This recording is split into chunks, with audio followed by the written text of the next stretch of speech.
21번 문제로 들어왔습니다. 다음 사상을 중심으로 형성된 학파에 대한 설명으로 옳은 것은 그랬죠. 사상 문제가 나오면 꽤 어려워요. 항상 사상. 그래서 우리가 이제 그 주어진 제시문 이 속에서 이게 무슨 사상인지를 찾아야 되는데 아주 그냥 도식적으로 우리가 다루는 사상이 정해져 있습니다. 그죠? 특히 이제 불교 여러 가지 종파들이 있는가 하면은 또 이제 유교 가운데서는 뭐 훈구학이랄지 성리학이랄지 양명학이랄지 이런 것들이 전부 다 유교에 속하는데 되게 훈구학은 그 표현 양식이 뭡니까? 훈구학은 훈구학은 경전을 중시한다. 알겠어요? 그래서 뭐 오경과 함께 경전을 중시하고 되게 이제 성리학은 사서를 중시합니다. 사서. 그래서 되게 우리가 얘기할 때 같은 유교라도 이렇게 훈구학은 경전의 해석과 그죠?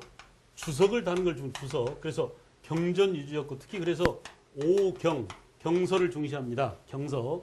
반면에 성리학은 중국의 송나라 때 완성된 남송 시절에 완성된 이 성리학은 자, 유교는 유교지만은 철학적 유교라고 그랬죠. 철학적 유교. 그래서 철학적인 유교다. 이런 의미. 특히 이게 좀 표현이 애매합니다. 철학적 유교라고 할 때 또 다른 말로 뭐라고 얘기할 수도 있냐? 인간의 뭐예요? 심성과 또 뭐라고? 우주의 원리. 이렇게 표현되죠. 그죠? 그래서 우리가 되게 이 인간의 심성, 그 다음에 우주 원리, 이걸 따가지고, 성리학이라고 했는데, 결국 이렇게 인간의 본성이 뭐냐, 또 우주의 그 원리가 뭐냐, 이런 것들을 따지는 게 바로 철학 아니겠어요? 자, 여기에 비해서 양명학은, 지금 우리 문제에 나와 있는 양명학은 특히 유교 가운데, 실천을 강조하는 실천적 유학이다. 알겠어요? 실천적 유학이다라고 얘기합니다. 그래서 이제 거기 보는 바와 같이, 심즉리랄지, 치양지랄지, 알겠어요? 그리고 또 지행합일, 아는 것과 실천하는 것, 행동하는 것, 이것을 합일시키자, 합시키자, 이런 말들이 나오면 되게 양명학이다. 이렇게 아예 선생님이 도식적으로 알아주라고 그랬습니다. 알겠어요? 도식적으로. 그래서 우리 양명학은 되게 이제 조선 18세기에 강화도에서 정제두가 강화학파를 형성시켰죠. 그죠? 이런 양명에 대한 얘기가 나왔습니다. 경물치지는 양명학에서만 쓰는 말이 아니에요. 알겠어요? 사물 원리를 따져가는 그런 과정을 우리가 사물의 본질을 규명해가는 과정을 되게 경물치지라고 하는데 경물은 사물에 이끌리는 마음속의 부정을 바로잡는 것이며 치지는 치양지로서 마음속의 도덕적 의지인 양지를 남김없이 발휘하는 것이다. 되게 이렇게 치양지와 같이 또 뭐라고요? 심즉리와 같이 이 내용이 굉장히 심오하고 어렵습니다. 선생님이 다 설명해 드릴 수가 없어요. 아예 여러분도 그냥 외워버리세요. 알겠죠? 치양지, 심즉리 이런 것들이 나오면 요거는 양명학이다. 그죠? 양명학. 그래서 양명학이라는 것을 결론 내릴 줄 알면 그 다음에는 어때요? 다음 중에서 양명학에 대한 설명으로 옳은 것을 골라보세요. 이런 얘기 아니겠어요?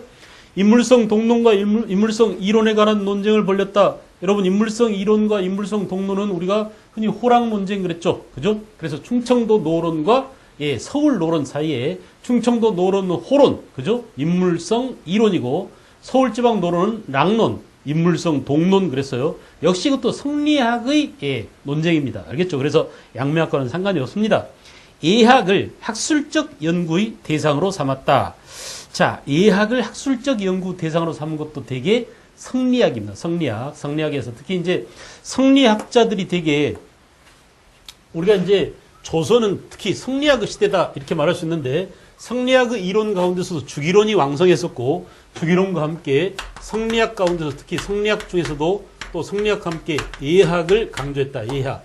이 예라고 하는 것은 인간의 내면을 밖으로 표현하는 표현의 양식이라고 볼 수 있습니다. 알겠어요?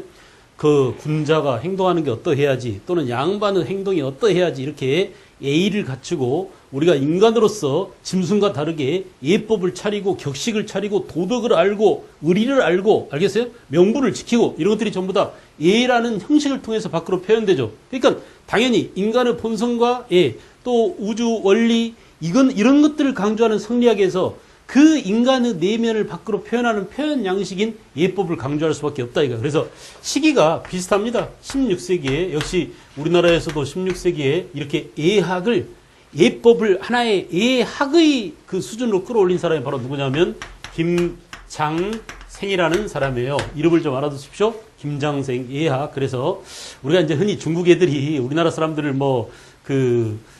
동방 에이지국 이렇게 말하잖아요. 예법 하면은 말이죠. 중국보다 우리가 훨씬 더 뛰어났습니다. 그 예법을 끝까지 지키려고 그러고 끝까지 따져나가고 결국 나중에 어때요? 이 예법 지키다가 예속 논쟁이 붙었죠. 그래 안 그래? 예속 논쟁. 그래서 상복을 3년 입는 게 맞느냐? 1년 입는 게 맞느냐? 또는 1년 입는 게 맞느냐? 9개월 입는 게 맞느냐? 이런 것들을 가지고 서로 정쟁을 벌일 만큼 치열한 예의 표현 양식, 알겠어요? 성품의 표현 양식, 이런 것들을 가지고 싸웠다라는 것은 그만큼 성리학과 예학이 16세기 누구에 의해서 사림들에 의해서 아주 각광을 받고 있던 그런 학문이었다는 것을 여러분들이 아시면 되겠습니다. 그래서 이것도 이제 양명하고는 거리가 멀죠. 일반민을 도덕 실천의 주체로 이제 여러분 특히 이제 이런 것들이 여러분들이 이렇게 잘 숙지를 해놓으면 금방 답을 찾을 수 있는 하나의 근거가 됩니다. 실천을 중시했다. 도덕 실천의 주체로서 민을 중시했다. 여러분, 양매학이 아까 뭐라고 그랬죠? 양매학은 실천적 유학이다라고 했어요. 지행합의를 강조했던, 그죠? 그래서 3번이 양매학과 관련되고요. 군주 스스로가 성학을 따를 것을 제시했다. 예, 군주, 성학 군주론 이런 것들은 되게 16세기의 이황, 세계 이황, 율곡 이 이런 분들이 이제 야, 군주가 말이야 자기 스스로가 성이 되려고 열심히 공부해야 돼. 성학 군주론이죠. 되게 이황에. 그죠? 반면에 율곡 이 같은 분은 어때요? 군주가 어리석을 수도 있으니 우리 열심히 공부하는 선비들이 군주를 잘 가르치자. 이렇게 예, 성학 군주론이 등장했었습니다. 성리학과 관련됩니다.